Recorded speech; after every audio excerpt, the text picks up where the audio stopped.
първоначалният бит се роди още през 2012, но така си остана във времето и си знаех, че в един момент това парче от него ще излезе нещо. Хитова е и то се чува. Песента хем е комерциална, хем има нещо, което е по-различно в нея. Весел, чувам се, да.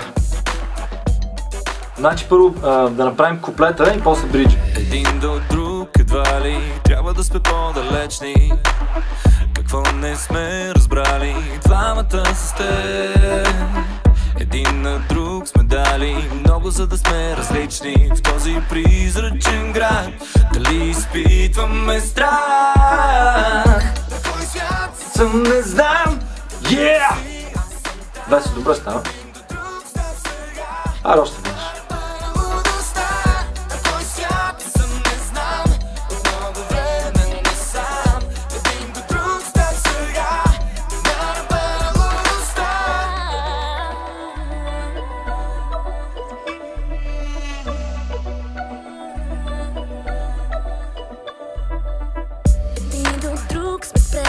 Думите ни са излишни. Какво не сме си взели двамата с теб. Един на друг сме дали много, за да сме различни в този призрачен град. Дали изпитваме страх? Парчето е различно. Първо, аз винаги обичам най-много последното нещо, в което съм се въвлякла. Съответно, най-много обичам на ръба на лудостта.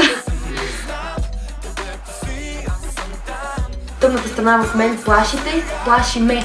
Тоест, да, това да познаваш душата на някой толкова добре, да осъзнаваш, че той има и тъмна страна, всеки от нас има такава, да осъзнаваш, че това те плаши, точно толкова колкото плаши човека от среща, въпреки това да го обичаш на ръба на лудостта.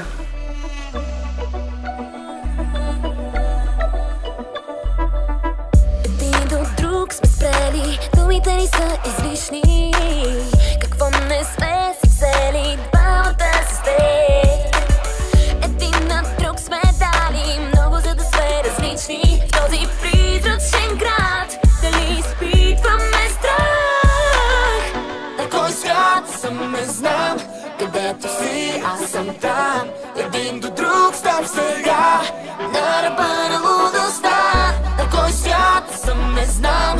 От много време насам. Един до друг став сега на ръба на лудостта. Владимир Ампов-Граф. Прекрасна визия. Благодаря на стайлинга в лицето на Тути, въобще на целия екип на видеото. Наистина Виктор Антонов е режисьор, Аро Гочев оператор, Зоран гримьор и разбира се всички тези прекрасни хора, които участват като актьори. Мисля, че се получи едно интересно и така нестандартно видео. Ами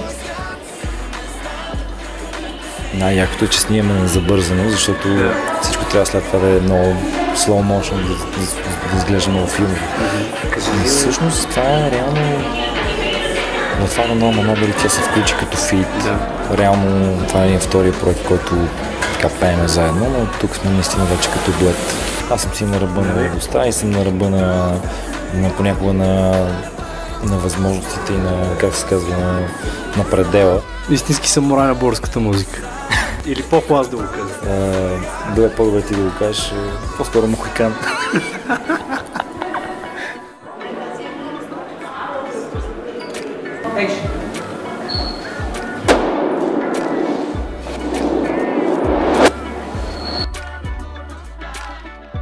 Как се чувства? Ами добре, много приятен интериор и съответно Виктор, който е режисьора на видеото, прецени, че локацията е много подходяща, за да допринесе за това усещане, което всъщност се търси за видеото. Тук ще бъде такава все едно зала в галерия, изложбена зала, в която ще се случват някакви между експонатите интересни неща. Това вече е малко по-различно, защото наистина е просто дует. И да, Граф е един от артистите, които със сигурност заслужават много уважение и в моите очи е пример. И ще бъде част от първия ми албум. Като стил, парчето е на ръба на лудостта. Граф е самурай.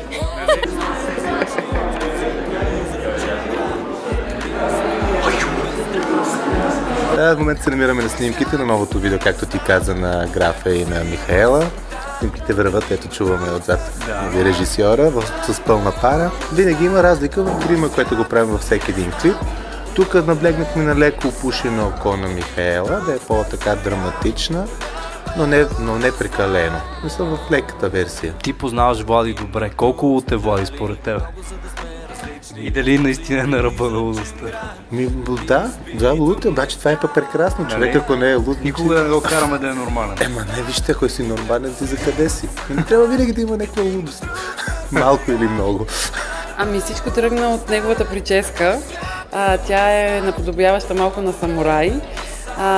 Когато той ми спомена, че има намерение за такава концепция за косата, аз го заведах в магазин, където предлагат дрехи азиатски стил и ето виждаш резултат.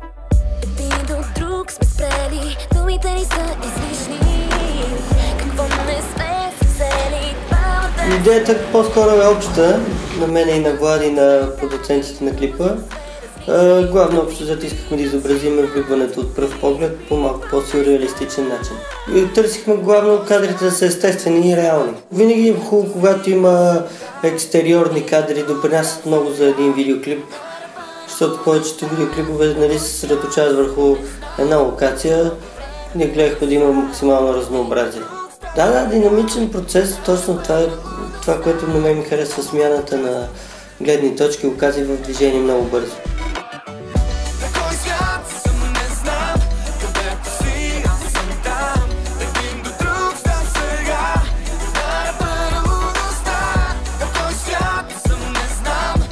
Може би по-различно от тенденцията в момента, която е музикалната, която малко или много според мен е наложена.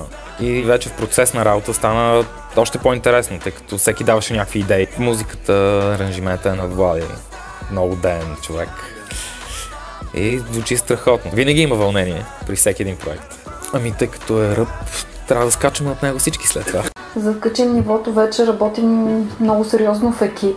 Екипа ни творчески се разширява, обсъждаме помежду си много детайли, да съобразяваме се със световните тенденции.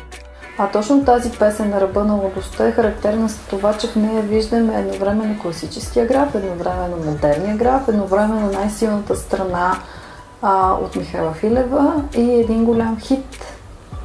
Чуете този звук, вижте сега. Никой не може да предположи какво е, но гледайте колко як снер всъщност става. Пускаме и кика и вижте колко яко. Ето, слагаме и кика. Това е накрая, последната част. А всъщност това е засъхнала дъвка в едно пластмасово шише от минерална вода и Илия Григоров нещо си правеше тук и шумеше с това шише и казва, вика, вижте колко як снер.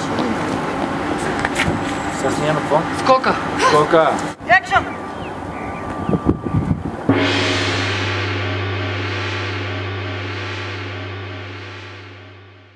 По-доброто и най-хубавото предстои. Още веднъж! Нашата професия е свързана с много емоции, с много форс-мажорни обстоятелства. Обстоятелства беше почти на руски. Да. Тук нали видяхме феновете от Иран. От Иран. Ти заминаваш за Дубай.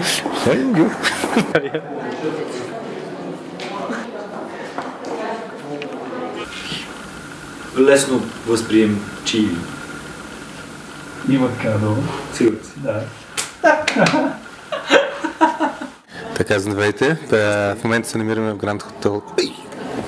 Много говорих, брат.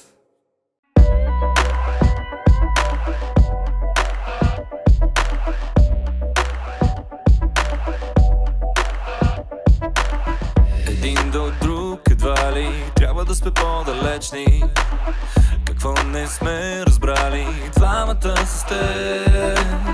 Един на друг сме дали много, за да сме различни в този призрачен град.